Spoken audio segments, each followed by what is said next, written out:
With 90 minutes to go before he takes the stage at Lyrical Lemonade Summer Smash Festival, Playboi Carti is already involved in a performance, just outside of his trailer.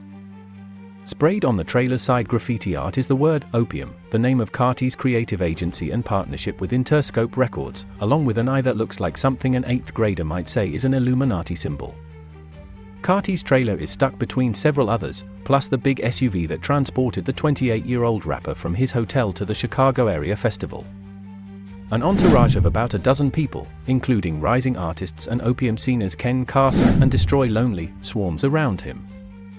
Marijuana smoke hangs over the area, a smell so perfectly foul that it reminds you why one of the drug's nicknames is Loud.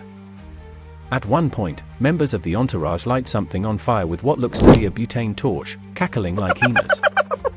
If you're going to get to know Carti, you might as well start here, as he prepares to do the thing he currently does better than any rapper on earth: perform. Though his albums are rapturously jolting and wildly popular, Carti is most in his element on stage, and right now, the vibe is something like a pre-game warm-up meets secret society gathering. His entourage embodies the punk attitude that Carti celebrates in his aesthetics, music and concerts. It's a diverse crew, from heavily pierced Nairi Morrison, Opium COO, Erin Larson, a white woman whom the rapper affectionately calls of Mom. Soon, Lyrical Lemonade founder Cole Bennett shows up with the rapper Babytron. The gang's all here to watch hip-hop's most innovative artist of the 2020s headline Summer Smash. Every year, he is the one person that people really look forward to, Bennett says. It's tradition at this point. In the 7 years since Carti burst into the public eye with his self-titled 2017 mixtape, his music has developed from the trembling trap that he took from Atlanta forebears like Future into the peerless rage he debuted on his most recent album, 2020's Whole Lotta Red. Behind the leaks, the album delays, and the general secrecy surrounding his existence is an undeniable talent, someone whose voice could make a retirement community resident perk up in an instant. Performing live is a key part of his artistic package and how he delights fans. He and Larson, a former CIA agent, first paired up after she saw him pop out at a Brooklyn show around 2015 and sought to meet him backstage, not to mention how he winks at his biggest skeptics as they realize they can't deny his volcanic presence. Carti isn't just culturally significant, he's one of the most commercially successful hip-hop artists.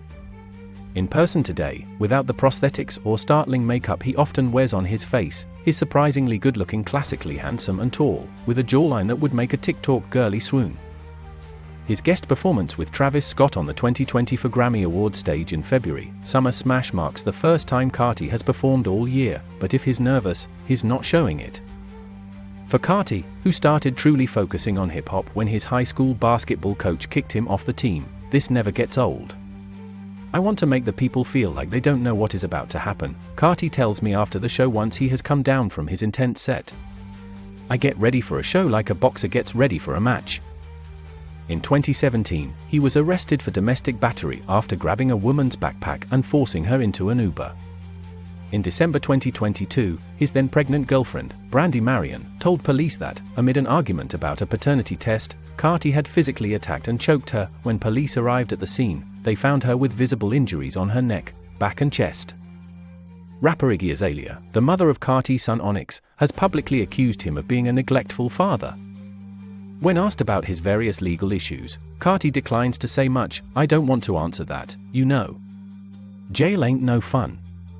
But that's not entirely out of character for him. Throughout our interview, Carti dodges questions about relatively benign topics, too, including his relationships with Lil Uzi Vert and Lil Yachty, two artists who have been involved in his career since his self-titled mixtape. In the moments before Carti takes the stage, the thousands of fans assembled feverishly chant his name in unison at the top of their lungs. A full 5 minutes before he goes on, their phones are out, ready to capture him on video the moment he appears. When he does, it's on a mount with windows, a stage over the original stage, and he's screaming and athletic, the supreme commander of this sea of acolytes. He's always wanted to produce his own concerts, brought in the guitar element, the heavy rock aspect, and he has wanted to cultivate a fan base that has become what it has become in terms of its rowdiness. He also tests some unreleased songs on the audience, and while it's hard to imagine anything he does getting a less than crazed response, they all absolutely play. After the concert ends, he's clearly pumped about how it went. He thanks everyone, then enters a car that will drive him to a club in downtown Chicago. But once inside the vehicle, removed from the high of performing, Carti becomes distant, the vampire retreating into his coffin for the night. His inconsistent media presence remains a topic of speculation. However, it's worth noting that he continues to engage with his fans regularly. What are your thoughts on this?